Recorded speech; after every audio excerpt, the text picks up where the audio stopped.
Hello friends, welcome back to my channel. চলে এসেছি নতুন আজকে আবার একটা রেসিপি নিয়ে। আজ বানাবো মিষ্টি, চেষ্টা করছি রসগোল্লা বানানোর। তো তোমরা দেখতে থাকো কি হয়।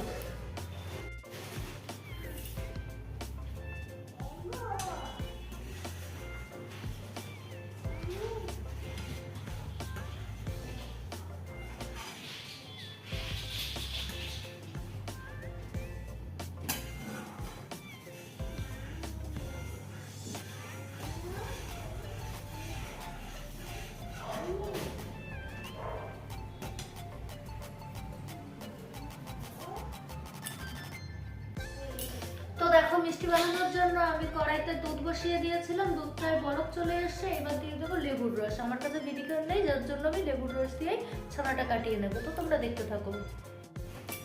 এই হচ্ছে লেবু, দিয়ে দিচ্ছি।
আর এই দেখো কি সুন্দরভাবে ছানাটা কেটে গেছে। এখন এটাকে জল ঝরিয়ে নেব। তো ছানা কাটিয়ে নিয়েছি, এখন হচ্ছে জল বসিয়ে দিয়েছি। চিনির এই মিষ্টির শিরাটা তৈরি করে নেব, তারপর দেখাচ্ছি তোমাদেরকে।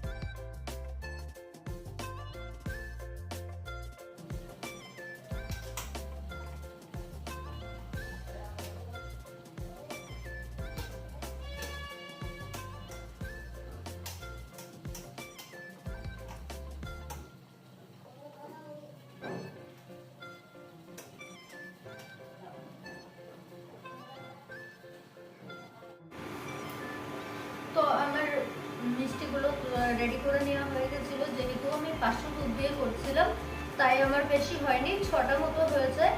আর প্রথমবার যেহেতু রসগোল্লা বানাচ্ছি, ওর জন্য আমি একটু কম নিলাম। আগে ট্রাই করে দেখছি হয় কি না, হলে পরে তারপরে বেশি করে করা যাবে। তো আমি এদিকে ওই একটা শিরা তৈরি করে নিচ্ছি, যার জন্য কড়াইটা বসিয়ে দিয়েছি।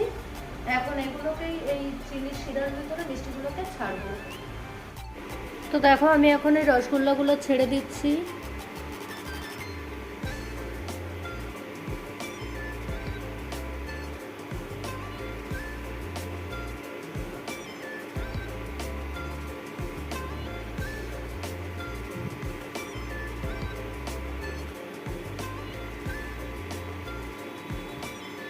দেখো ধীরে ধীরে ফুলছে।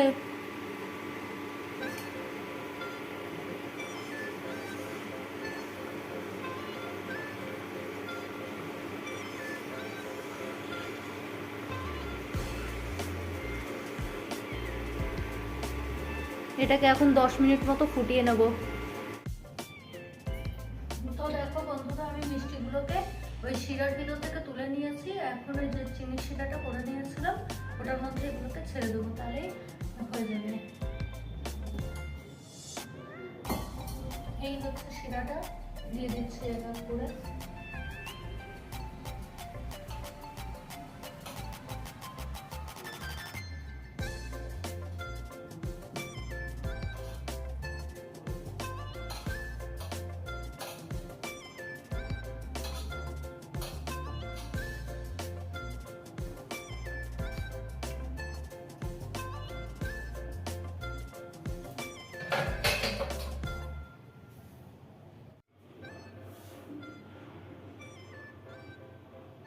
এই দেখো আমার মিষ্টিগুলো শিরার ভেতর ডুবিয়ে দিয়েছি, ব্যাস এবার 3 থেকে 4 ঘন্টা রেখে দিলেই রেডি হয়ে যাবে মিষ্টি। তো তোমরা সবাই দেখতেই পেলে আমার মিষ্টি বানানো কমপ্লিট হয়ে গেছে। তো আজকের ভিডিওটা ভালো লাগলে অবশ্যই চ্যানেলটাকে সাবস্ক্রাইব করে দেবে, লাইক শেয়ার এন্ড কমেন্ট করে দিও। তো বাই বাই, দেখা হচ্ছে নতুন কোনো আবার একটা ভিডিওতে।